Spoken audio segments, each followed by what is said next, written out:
The courtroom was colder than outside, and not just from the air conditioning. It had that kind of cold that crept under your skin and made your heart feel exposed. Nia sat at the defendant's table, her hands folded tight like she was praying, though she wasn't sure if she believed in God anymore. She looked too calm for someone accused of assault. That's what they said in court. She doesn't even look sorry, as if being calm when you're terrified was some sort of crime. As if black women weren't taught from a young age to keep their emotions wrapped tight, locked away, because the world already saw us as too loud, too angry, too much. Her lawyer, some tired public defender named Carver, kept glancing at her like she was the reason he wasn't home yet. He hadn't even bothered to learn how to pronounce her last name right. Dorsey, not Darcy, not hard. He whispered just before the judge came in. No outbursts. Keep your face neutral. This judge doesn't like attitude. She wanted to tell him that being quiet and still had gotten her nowhere already. They said Nia had attacked a white woman outside a department store. Said she'd screamed, shoved, and even punched the woman during a supposed argument over a parking space. Nia remembered it differently. She remembered the woman calling her a slur. She remembered trying to walk away. She remembered the slap that landed first. Not hers. But in court, the truth gets bent around skin color. The woman who hit her. She cried on the witness stand, shaking hands, said she feared for her life. She had a bruise on her cheek, and that was all the jury needed. Never mind how it got there. Never mind the security footage mysteriously unavailable due to technical issues. Her mother had told her once, "Baby, when you go into a courtroom, don't expect justice. Expect survival." At the time, she thought her mom was being dramatic. Now, sitting under the harsh fluorescent lights with 12 mostly white jurors blinking at her like she was a science experiment, she understood. This wasn't about evidence. This was about perception. And they had already decided what kind of woman she was before she even opened her mouth. The prosecutor, a young man who seemed too polished to care, stood in front of the jury and painted a picture. An angry woman, he said, a ticking time bomb. And then he smiled, like it was just another case, like he didn't just describe her like an animal with a short fuse. No one mentioned that Nia had no record. No one cared that she worked 2 jobs to support her daughter. No one brought up that the so-called victim had posted on Facebook months ago about how those people were taking over the neighborhood. That part wasn't admissible. But the moment Nia raised her voice in the parking lot, oh, that was on record. In the hallway during recess, Nia caught a glance of herself in the reflection of the vending machine. Her hair was tied back, no makeup, plain gray blouse. She had done everything they said you were supposed to do to look respectable. But it didn't matter. She could feel it in her bones. This wasn't about what she did. This was about who they thought she was. As the courtroom doors opened again and they filed back in, Nia didn't pray. She didn't hope. She just breathed. Because when your skin already writes your verdict, hope feels like a joke told at your expense. They brought the woman back to the stand. Mrs. Karen Whitmore. Even her name sounded like money, like power wrapped in pearls. She wore a soft blue cardigan and had that practiced, delicate shake in her voice. The kind of tremble that screamed victim even before she spoke. She dabbed her eyes with a tissue that didn't have a single wet spot on it. "I was terrified," she said. I thought she was going to kill me." Nia didn't flinch. She couldn't afford to. Every twitch, every sigh, every raised eyebrow would be dissected like evidence. Her lawyer didn't object to half the things this woman said. He just scribbled notes and occasionally nodded like they were watching a school play, not a trial that could put Nia behind bars. Karen kept going. "She came at me so fast. She was screaming something about white people and oppression. I don't remember the words exactly. I was too scared." The jury leaned in. Nia wanted to scream. None of that had happened. She hadn't raised her voice once. She remembered saying, "Please don't call me that," after Karen had muttered that word. The N-word. Not even muttered, spat it. Nia's daughter had been in the back seat. That's what hurt the most. Her daughter had heard it all. Carver finally stood up, slow like he had a weight on his back. "Ms. Whitmore," he began. "Isn't it true that you struck the defendant first?" Karen blinked, almost offended. "I would never strike anyone." "No?" he asked, flipping through his notes like he was stalling. "You didn't slap her in the face?" "I told you," she said, her voice rising now. "I was afraid for my life." Nia watched the prosecutor smile slightly. He knew. Everyone in that room knew what was happening. They just didn't care. Karen could cry and twist her words, and they'd believe her. Nia could tell the truth, and they'd still think she was lying. That was the game, and Nia was losing it. After Karen stepped down, the judge called for a lunch break. Nia's stomach twisted. Not because of hunger. She hadn't been able to eat all week. She was afraid if she swallowed anything, it would come right back up. She sat alone in the corner of the hallway while Carver made a call, probably to complain about being stuck on another hopeless case. A janitor walked by, a black man in his 60s. He paused near her and bent to mop a spot on the tile, but he looked up just enough to say, "You hold your head high, baby. They've been doing this a long time. Doesn't mean they win." She didn't respond, but her eyes welled up. That man saw her, even if no one else did. Even if the jury had already decided what they thought, she wasn't crazy. She knew what had happened. She had walked away from the argument, not toward it. She had taken the high road, like her mama always taught her. And now that road was leading straight into hell. When court resumed, Carver put Nia on the stand. She hadn't wanted to testify. She knew how it would look. A black woman defending herself was always aggressive, always loud, even when she whispered. But Carver said they had nothing to lose. He was right about that. She took the oath, sat down, and stared out at the jury. Some looked at her. Most didn't. "I didn't attack that woman," Nia said, voice firm. "She attacked me." "And what happened during the incident?" Carver asked, sounding like he didn't really care about the answer. "She called me a slur. I asked her to stop. She hit me first. I raised my hands to protect myself. That's it. That's all I did." There was a silence that wrapped around the room. It wasn't long, but it was heavy. And then the prosecutor rose. "Ms. Dorsey," he said, slick and smiling, "you say you were protecting yourself, but there's no video, no witnesses, just your word." "That's right," she said, without hesitation. "And we're just supposed to believe that?" He didn't say because you're black, but he didn't have to. The rest of that day moved like syrup, slow, thick, suffocating. Every question, every objection, every side glance from the jury felt like a needle pressing against Nia's skin. She stepped down from the witness stand with her legs shaking, but she didn't let it show. She couldn't. She sat back at the defense table, hands folded again, just like when it all began. The prosecutor made his closing statement that afternoon. He stood there, calm and composed, his voice the kind of measured tone that made lies sound like truth. "Ladies and gentlemen," he said, turning toward the jury, "we are not here to judge someone by their race. We are here to judge their actions. And the evidence is clear. Ms. Dorsey assaulted an innocent woman in broad daylight. She chose violence. She chose rage. And now she wants to escape the consequences." He paused, hands folded behind his back like a teacher scolding a student. "She wants you to believe that she was the victim, but there are no bruises on her. No proof of any racial slur. Just her word. Ask yourselves, is her story consistent? Is it believable?" He didn't yell. He didn't point. He didn't have to.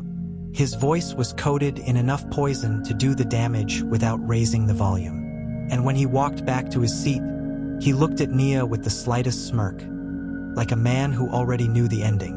Carver's closing was forgettable. He stumbled through his notes, repeated points already made, and ended with a half-hearted appeal to reason and fairness. Nia didn't expect passion from him. He'd been treating her like a lost cause since the arraignment, like he'd already moved on in his mind to the next case, one that might actually win him something. The judge gave the jury instructions, all in dry legal language. Words that sounded heavy but meant very little in a courtroom where truth came second to perception. Then they were dismissed to deliberate. That wait, God, that wait, is stretched for hours. Nia's mother had shown up by then, sitting in the back row of the courtroom. Her presence was silent but powerful. She didn't cry. She didn't pace. She just sat there, holding her purse in her lap like she was in church. "You did good, baby," she whispered when they took a short break. "You held your head up. You told the truth." Nia nodded, but inside, her stomach felt like a ball of wet cement. She didn't know how to believe in truth anymore. Not when she just watched a whole system twist it. It was close to 6 when the jury returned. The courtroom filled again, quiet, tense. The judge returned, the bailiff nodded, and the jury foreman stood. "In the matter of the state versus Nia Dorsey, we the jury find the defendant." Nia stopped breathing. "Guilty of assault in the 3rd degree." There was no gasp, no outcry, just the gavel hitting the wood, a sound that echoed louder than anything else that day. Her mother let out a small, broken sigh. Nia didn't turn to look. She couldn't. All she could do was stare at the table in front of her, hands still folded. The prosecutor looked pleased. The judge started speaking again, but the words blurred. Something about sentencing in 2 weeks. Bail revoked. Officers approaching. Nia stood as they cuffed her. The cold steel pressed against her skin, and suddenly she wasn't a mother, or a daughter, or a human being. She was just a case number. As they led her from the courtroom, she saw Karen Whitmore standing near the exit. The woman wasn't crying anymore. She was smiling, a soft, smug little thing. Nia wanted to scream, not for justice, not even for freedom, just for recognition, just for someone to say, "We saw what really happened." But no one did, because in that courtroom, her skin had spoken louder than any witness ever could. The holding cell was gray, narrow, and silent. No windows, just the hum of the fluorescent light above and the steady drip of a pipe somewhere behind the wall. Nia sat on a cold metal bench, wrists still raw from the cuffs. Her head rested against the wall, eyes wide open but empty. She wasn't crying. She hadn't cried once. Not when they led her out of the courtroom. Not when her mother tried to reach her with teary eyes and trembling hands. Not when the officers searched her, fingerprinted her, and tossed her in like she was already forgotten. The tears were there, just buried so deep that even she couldn't dig them up anymore. She heard the faint clang of keys. A guard passed by, glanced inside, and kept walking like she was part of the furniture. It was the same guard who'd asked if she spoke English when she first got brought in. The kind that didn't even bother hiding the hate. 2 hours passed, maybe 3. Time was meaningless in that place. Her body ached from tension, but her mind refused to rest. Every detail of the courtroom kept playing on a loop. Karen's fake tears, the jury's downcast eyes, the way the prosecutor used words like angry and aggressive, as if they were part of her DNA. And then what really made her chest tighten was the thought of her daughter. 7 years old, smart, sensitive, always asking questions. "When are you coming home, Mama?" That was the last thing she said before Nia left for court that morning. Nia had smiled, kissed her forehead, and said, "Tonight, baby, I promise." She'd lied. The cell door opened with a buzz, snapping her out of her thoughts. A woman in a suit entered, tall, black, confident. Not a guard, not a cop, something different. She closed the door, behind her, folding her arms. "Nia Dorsey?" she asked, voice low but direct. Nia nodded. "I'm Alana Pierce, civil rights attorney. Your mother called me." Nia blinked. "Civil rights." Alana sat across from her on the bench. "I've reviewed the case. What happened to you isn't just wrong, it's systemic. The jury never had a chance to see you. They saw what they were conditioned to see." Nia gave a bitter laugh. "And what does that change? I'm in here." "Not for long," Alana said. "We're going to file an appeal. A real one. We're also going after the city for suppressing security footage. You're not crazy, there was a camera. I've already sent a request to subpoena the store's internal system. If that footage exists, we'll get it. And if it doesn't, we'll make noise about why not. Nia's heart thudded against her ribs. She wanted to believe. God, she wanted to. But hope had become something fragile now. Like glass in her hands, pretty but dangerous to hold too tight. Alana must have sensed her hesitation. She leaned in. You've been punished for surviving, for existing while black in a place that never wanted to see you win. But you're not alone anymore, Nia. I'm not going to let them bury you. For the first time since the verdict, Nia's throat tightened. Her lips parted like she might speak, but all that came out was a shaky breath. It was something, the beginning of something. The guard returned and told Alana her time was up. She stood, handed Nia a card. Hold on, we're not finished. When she left, the silence returned, but it felt different now, like maybe the walls weren't closing in as fast. Nia looked at the card in her hand. It was worn at the edges, the name printed in bold. She thought of her daughter again, of all the lessons she wanted to teach her. And maybe she could teach her one more, that the system doesn't get the last word. The jail was still the same. A concrete box with nothing soft, nothing kind, but something inside Nia had shifted. It wasn't hope, not yet, but it was a flicker of fire. The kind that keeps you from falling all the way apart. Every time she touched the edge of that business card, she remembered Alana Pierce's voice. You've been punished for surviving, but you're not alone anymore. The days crawled by.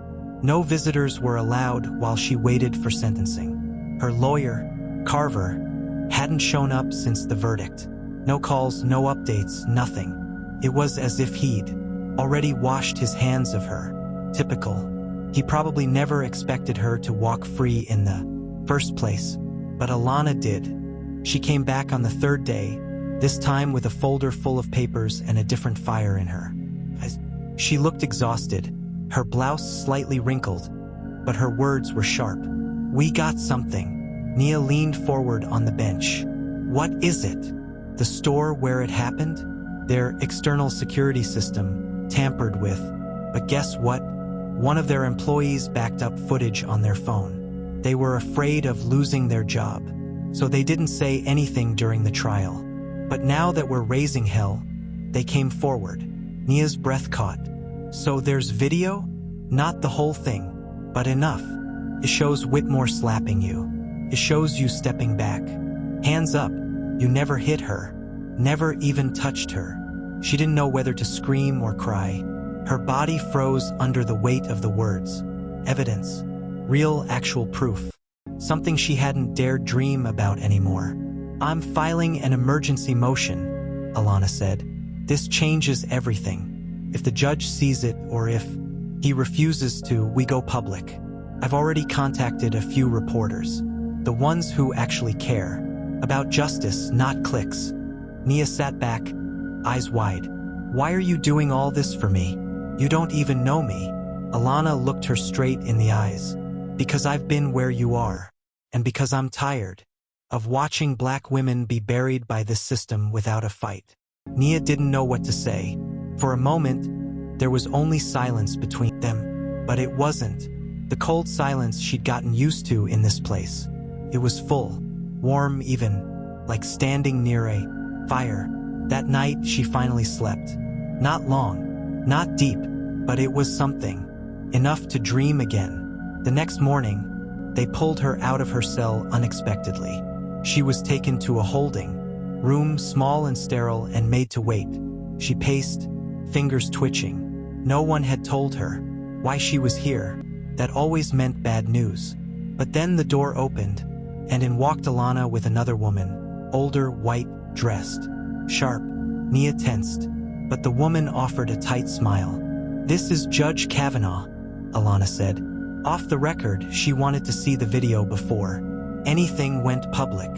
Nia watched as Alana pulled out her phone and played the clip. It was short, grainy, but undeniable. Karen's hand slapping Nia across the face. Nia stepping back, hands raised. No retaliation, no violence, just defense. The judge watched in silence, mouth a hard line. When it ended, She didn't say anything right away, just stared at the wall for a long moment, like she was thinking through her own guilt too. "I'm not the presiding judge," she said finally, "but I'll make sure this gets seen officially." She stood, nodded once at Nia, and left. Alana exhaled hard. "It's starting." Nia blinked. "So what now?" "Now we go to war." It took exactly 4 more days for the system to start squirming. On the morning of the 5th, 2 guards came to Nia's cell with none of the usual apathy. They didn't say much, just, "You've got a hearing." No cuffs, no barked orders, just a strange, uneasy quiet. When she walked into the courtroom, it wasn't the same one from before. This one was smaller, less crowded. No jury, just Alana seated at the front, papers spread in front of her like ammunition.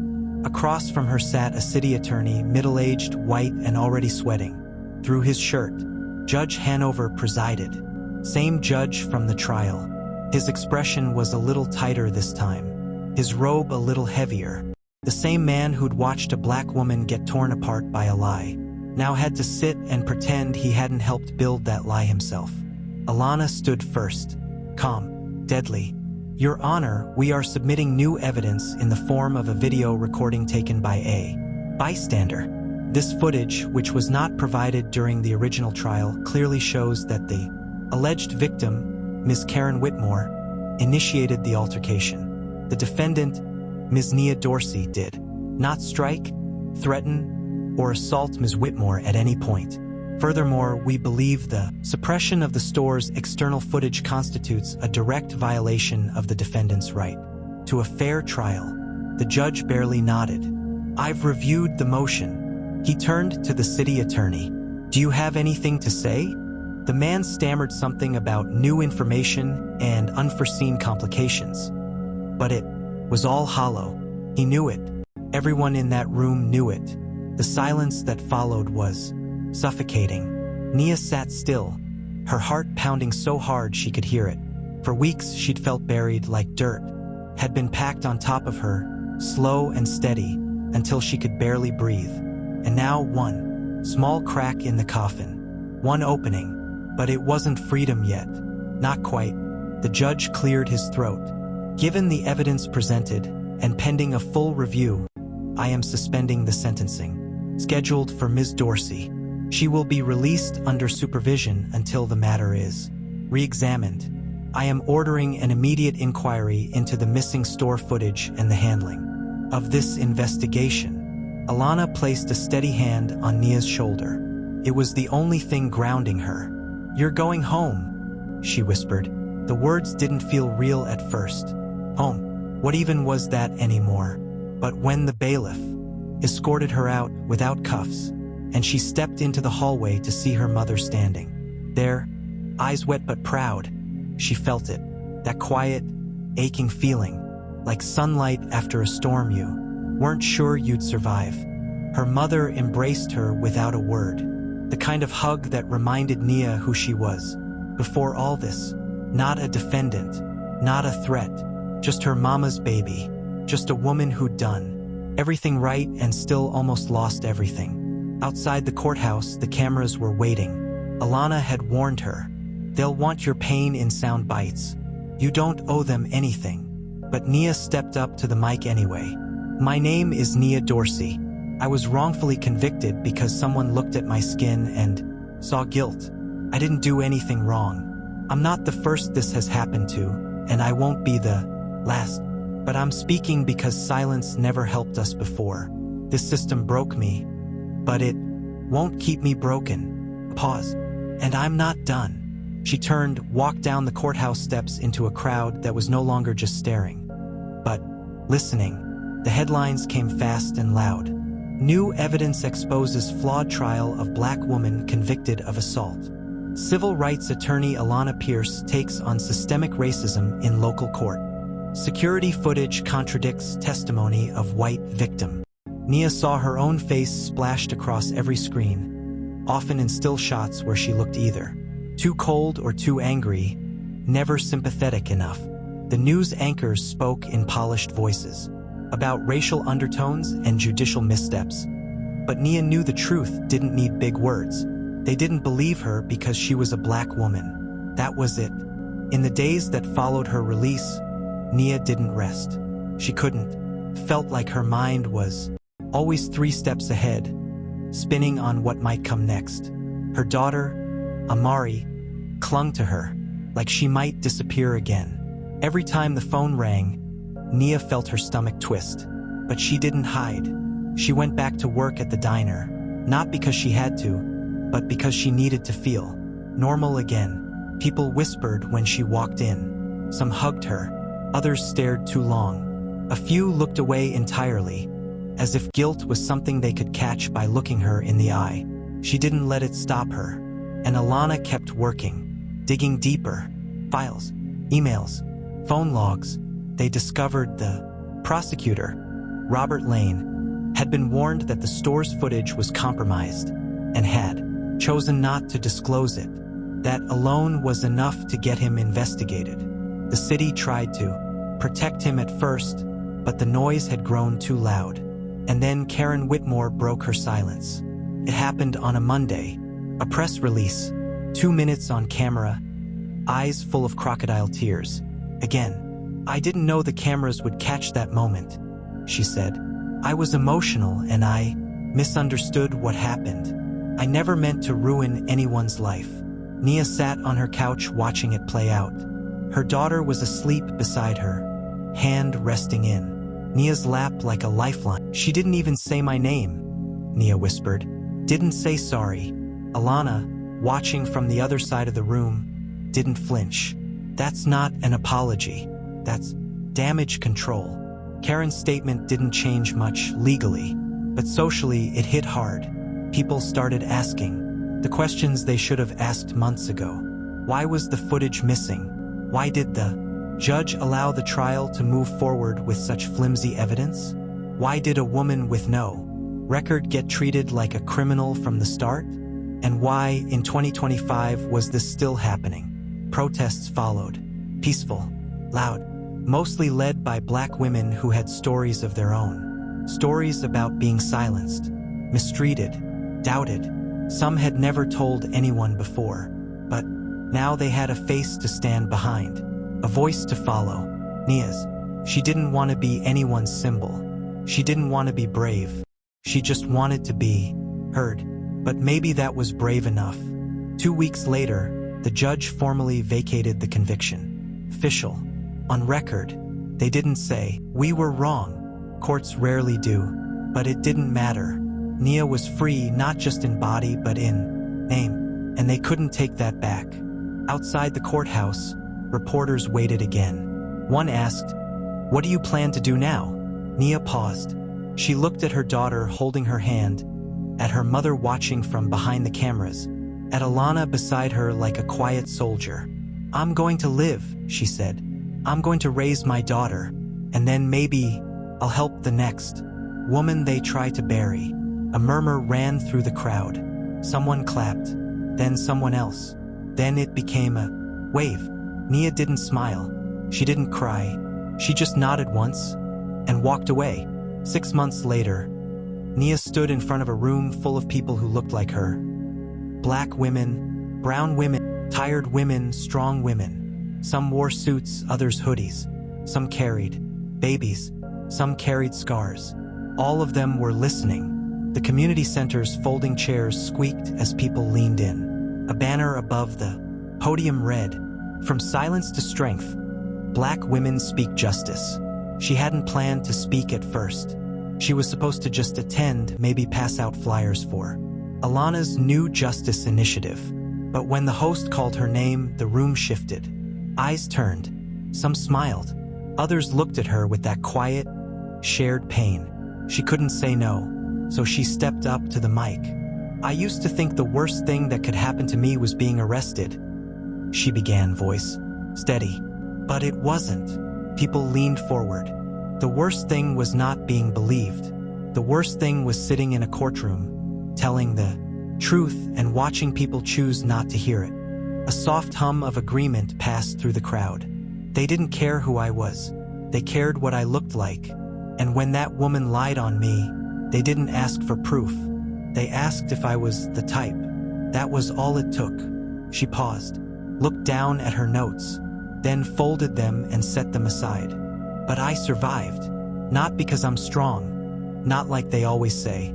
I survived because people showed up. A lawyer who gave a damn. A mother who wouldn't stop fighting. A stranger who filmed the truth. I didn't pull myself up. I was lifted. And now, it's my turn to lift someone else. Hands clapped, slow at first, then faster. Some people stood. A few wiped tears. Afterward, women came up to her in waves.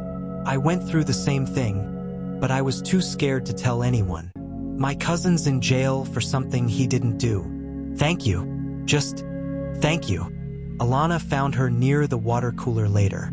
You keep that up, they'll be asking you to run for mayor. Nia smirked. God, no. I just want to be heard. I just want us to be safe. You already made that happen for more people than you know. Later that night, Nia sat on her porch with her daughter curled up against her. The stars were. A breeze stirred the wind chimes. For once, the world felt still. Amari looked up and asked, Mama, are you famous now? Nia laughed, soft and deep. No, baby. I'm just loud. But people listen when you talk. Sometimes, Nia said, brushing her fingers through her daughter's hair. But I want you to know whether they listen or not, you always speak your truth. Even when they don't believe you. Even when it's hard. Even if I get in trouble? Nia nodded. Especially then. And in that quiet moment, with the city lights flickering in the distance and her name cleared, her voice reclaimed, Nia felt something she hadn't in a long, long time. Peace. Because in a world that tried to silence her, she had found her voice. And this time it was louder than all their lies.